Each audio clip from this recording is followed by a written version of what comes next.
Bien sûr, Info Écho avec vous ce matin. Les nouvelles routes de la soie sont-elles un piège à investisseurs? C'est la question ô combien cruciale que vous nous posez.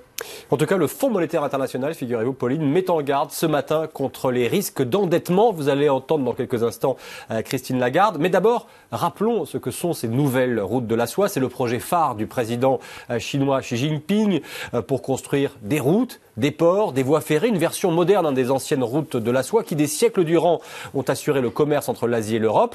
L'initiative actuelle réunit désormais 70 pays censés investir tous ensemble, mais de facto, les banques chinoises accordent des prêts pour les chantiers lancés dans les pays traversés, quitte à mettre les pays dans une situation financière compliquée. Un exemple, le Sri Lanka, qui s'était lourdement endetté auprès de la Chine pour construire un port, s'est vu contraindre finalement de céder le contrôle du port à Pékin. Certains observateurs y voient d'ailleurs une stratégie de Pékin pour augmenter son influence régionale. Quant à la directrice générale du FMI, qui s'exprimait depuis Pékin dans le cadre d'un important forum consacré à ces routes de la soie, eh bien, elle a versé dans la métaphore. Clairement, tout le monde peut y trouver son intérêt, mais ce n'est pas comme si c'était un déjeuner gratuit. C'est quelque chose, comme l'a mentionné le gouverneur Yi, auquel tout le monde participe, tout le monde y met du sien. Ce n'est pas juste du miel pour les abeilles. Voilà, autrement dire, ces projets peuvent toujours présenter le risque d'être potentiellement des projets ratés et de conduire à une mauvaise utilisation des fonds qu'on qualifie dans certains endroits de corruption. Et ça, c'est une phrase aussi qu'a prononcée tout à l'heure Christine Lagarde. Difficile à digérer pour poursuivre la métaphore. On a beaucoup parlé, Axel, de Facebook ces derniers jours pour ne pas respecter la protection des données privées de ses utilisateurs. Une autre société américaine fait régulièrement parler d'elle pour le même genre d'histoire.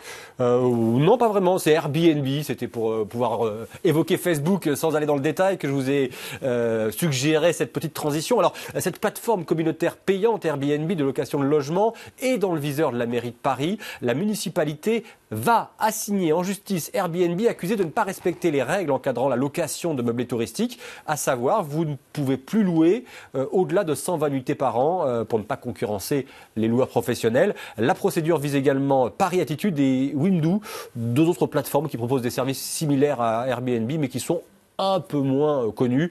Notez que Paris représente le premier marché mondial pour Airbnb. Voilà, je vois bien que vous me faites des pièges depuis ce matin, Axel. Je ne vais pas me lancer sur la tendance sur les marches européennes.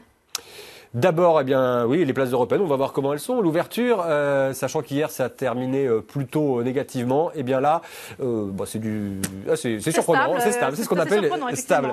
Les places asiatiques ont fini en baisse aujourd'hui, comme donc hier les places européennes, comme hier soir la bourse américaine. Le contexte géopolitique tendu entre les Russes et les Américains sur fond de menaces de tirs de missiles sur la Syrie semble avoir une influence sur les investisseurs. Très loin de ces menaces géopolitiques, l'AS Rome n'a pas souffert de la situation sur la planète hier. Non, l'action de l'AS Roma a pris 23% après la qualification inespérée face au Barça en quart de finale retour de la Ligue des Champions. Mais si la Roma a signé une belle performance en bourse, l'indice Eurostoxx Football perd du terrain. Cet indice créé au début des années 90 regroupe tous les clubs de football européens cotés en bourse et vous allez en principe voir dans un instant l'infographie. Depuis sa création dans les années 90, l'indice est loin de suivre une courbe ascendante.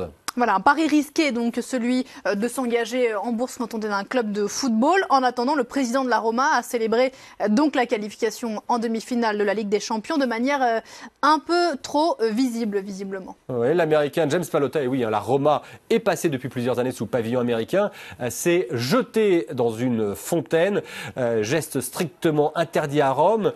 Et si vous êtes pris la main dans le sac, ou plutôt les pieds dans l'eau, ça vous vaudra une amende de 450 €. James Pallotta est allé s'excuser auprès de Virginia Raggi, la maire de Rome.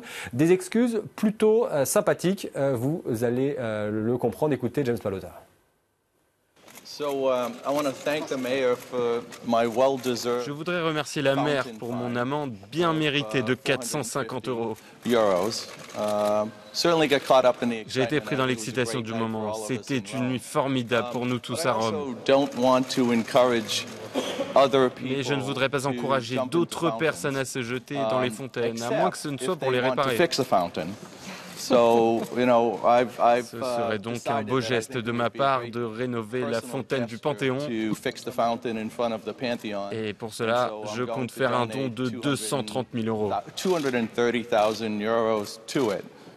Voilà, et on pourra voir peut-être si aujourd'hui le cours de la Roma s'envole aussi grâce à cette bonne action de son président. Voilà, et s'il tient parole, voilà ce qu'il en coûte quand on n'a pas le charme de Marcello Mastroianni. Merci beaucoup Axel.